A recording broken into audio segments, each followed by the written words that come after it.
Hey everybody, Doug Reynolds here, your Sacramento area realtor. Today I'm sitting with an excellent appraiser, Ryan Lundquist of SacramentoAppraisalblog.com. Excellent appraiser in the Sacramento area. He's got great stuff on his website. And today we're sitting down talking about a few different topics. One thing I wanted to ask you, Ryan, just to get your opinion. If you were a seller in this market, we're kind of in the fall 2018 market right now, kind of fall winter for Sacramento 2018. If you were to put kind of your seller hat on, you're getting ready to list your property, not the greatest timing traditionally, market-wise, but for whatever reason, maybe the tenant moved out, you're deciding to sell a rental property, or job relocation or whatever. You have to sell right Absolutely. now. How would you be viewing the market right now, and maybe what should you be aware of, what should you be thinking about as you're kind of beginning the steps to move forward to getting your house onto the market? From your standpoint, obviously as an agent I've got my own stuff, but Sure. From your standpoint, what would you say? Absolutely, that's a great question, and hi everybody.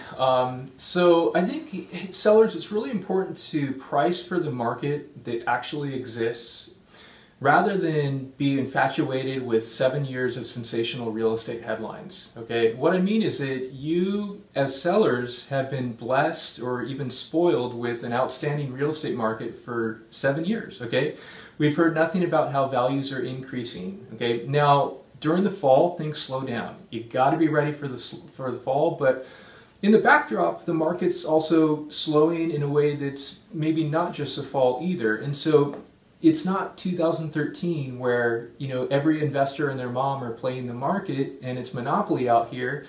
That's a different market, and today you have to price for the trends that actually exist in your neighborhood. Okay, so my advice to you would be, don't be like so many other sellers who are simply overpricing their homes. They're fishing for that one unicorn Bay Area buyer who's a tech tycoon and is going to overpay. Okay, if you see sales at $400,000 and then let those be your guide. Don't be the person who says, well, we're just going to price at $440,000 because the market's so hot.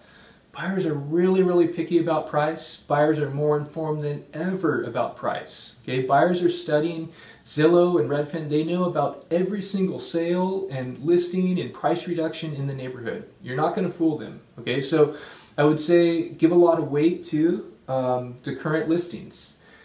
Okay, your neighbor down the street listed at $450,000. They're way overpriced, and it's really easy to look at that listing and say, we need to list right there because I'm not going to sell it for less than John. My house is a little bit better. If John's overpriced though, you want to price according to the market. So ask yourself this one question: what is similar that's actually getting into contract today? Okay, that is the only question that matters. And if you look and then you see pendings that are at $390 and $395 and $385, there's your market. It is not at $450. Okay, so I can't emphasize that enough. You will have less appraisal problems most likely during your escrow if you get into contract at a reasonable level. So that would be my advice to you sellers. Okay, yeah, and even on those pendings, the way we're in the market right now, there's a little bit of negotiation going on, so it's not always great to assume, but you can kind of make a little bit of analysis that they might actually be at a lower price in contract than really what the list price is, whereas in the spring it was almost the opposite. You could almost assume, oh, they had 6 offers. Well, they're probably actually here. Where pendings right now, if it took 30 days and they only had 1 offer, they're listed here. They might actually be here too. Yeah, definitely. In the county, during the spring, you'd see properties were basically selling on average for what they listed for. But now you see on average that's at 2% down from the list price. And so, and if there's a lot of properties selling, it takes a lot to get that number down to that level. And so you can kind of see if the market's softening, you got to pay attention to that. And so you'll see the market in the pendings. So. All right, well there you go. If you're thinking about selling your house pretty soon, good advice from an appraiser that's always watching the data and the information as well. If you want to reach out to me, talk about getting the house ready to market and everything, feel free to check out my info, realestatewithdoug.com. Ryan's info, SacramentoAppraisalblog.com. Thanks for watching the video. Hope you learned something, and we'll talk to you soon. Thanks, everyone.